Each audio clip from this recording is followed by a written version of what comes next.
Hello ladies and gentlemen, my name's Wraith, and today I'm going to be going over how to pick your faction when you're starting to think about getting competitive with Middle-earth strategy battle game, or just want to, get a good faction that will work well for you.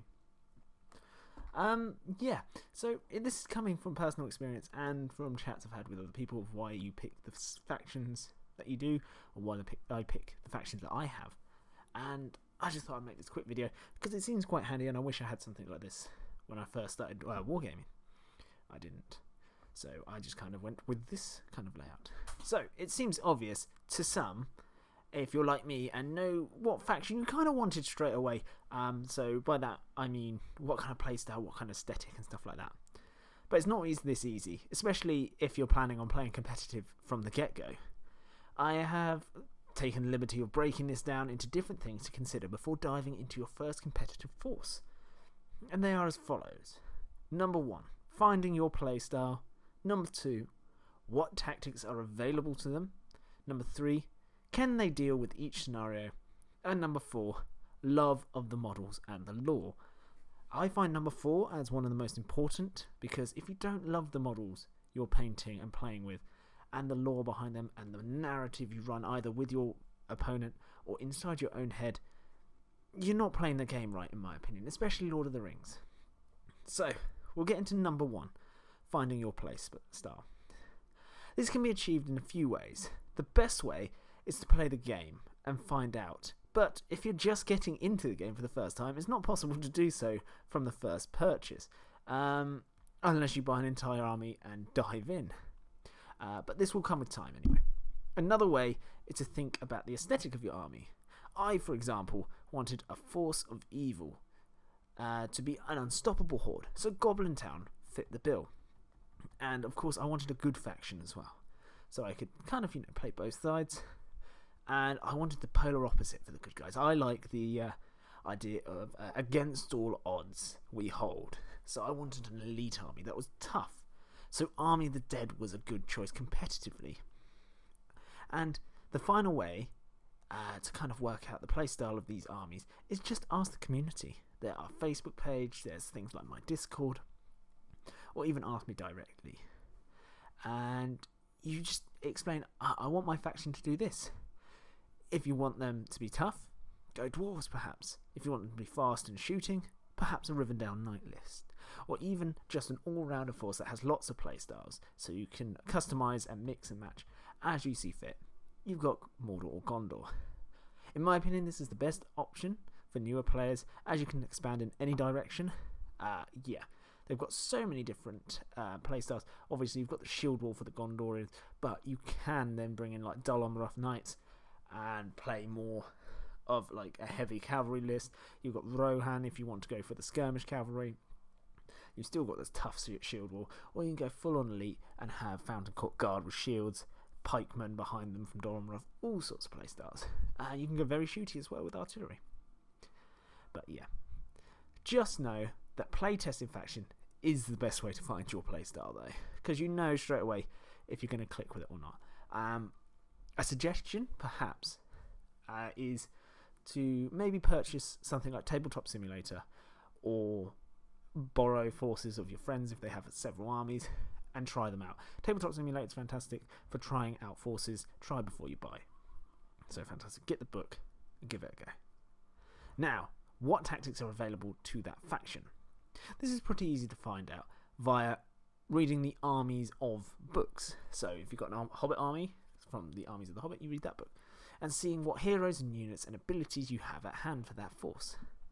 However, you can go to the community to ask. As I mentioned before, we've got a fantastic community, use it. On top of that, there are lots of things on YouTube, Reddit, things like that to read. Obviously there's videos on YouTube. This is some way of perhaps helping you decide. We've got a lot of tools at our disposal to pick our faction. Again, playtesting your faction is still the best way. Can they deal with scenarios? This means that each of the match play scenarios must be studied to a point where you understand them, and you have to understand the win conditions and can your faction play well in each?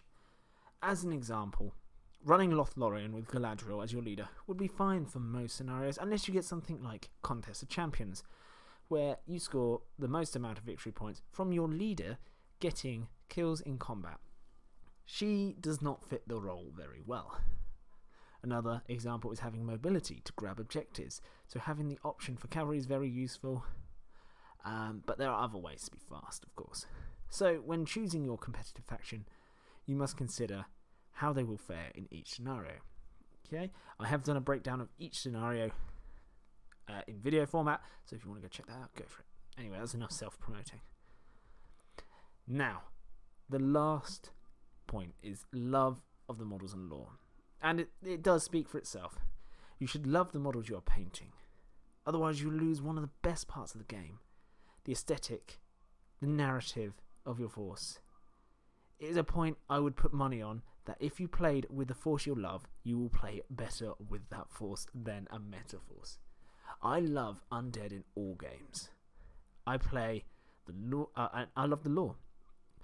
The Dead of Dunharrow really spoke to me, and I love seeing my ghosts on the table, and I enjoy playing each game with them. This point is more important than it may seem, as at the end of the day, you'll be playing a lot of games with them, and you should enjoy it. The last point I want to mention is consider what tier the faction sits at. Now, tiers don't always tell you how well a faction will do. For example, Easterlings are considered low tier at this moment in time. This is before they get their expansion, their supplement, okay? But even before, they were still coming top in events like top 5.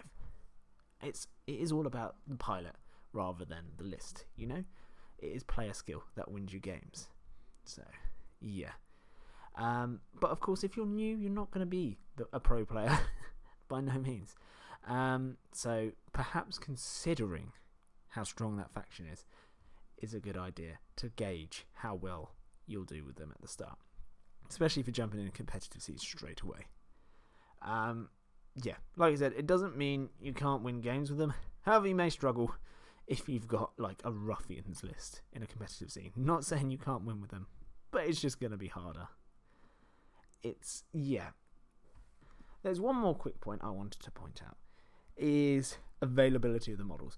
Now, I love Farharad, and I was lucky enough to buy them when they were available, so I have got my full 1,000 point army. However, now they're all out of production. They are not made anymore, so the prices are extortionate. This goes for factions like Arnor as well, but this does not mean you cannot collect them. Arnor, I find there are lots of different models in the Middle-earth range that can supplement Arnor, but it might take some kit bashing. But if you've got the attention and the love for the faction, and you want to be part of that side of the hobby, which is conversion, which is a big side of the hobby, and painting, it is a fantastic route to go. So don't let that put you off, but just bear it in mind. Anyway, that's all I've got. If you found this video helpful, do let me know in the comment section down below, and if you think I missed anything, do let me know. But if you liked it, do consider liking, because it really helps the channel out. And if you're feeling especially centrally today, do consider subscribing. But even if you don't do either of those things, I still hope you have an absolutely fantastic day, and I'll see you in the next video. Goodbye.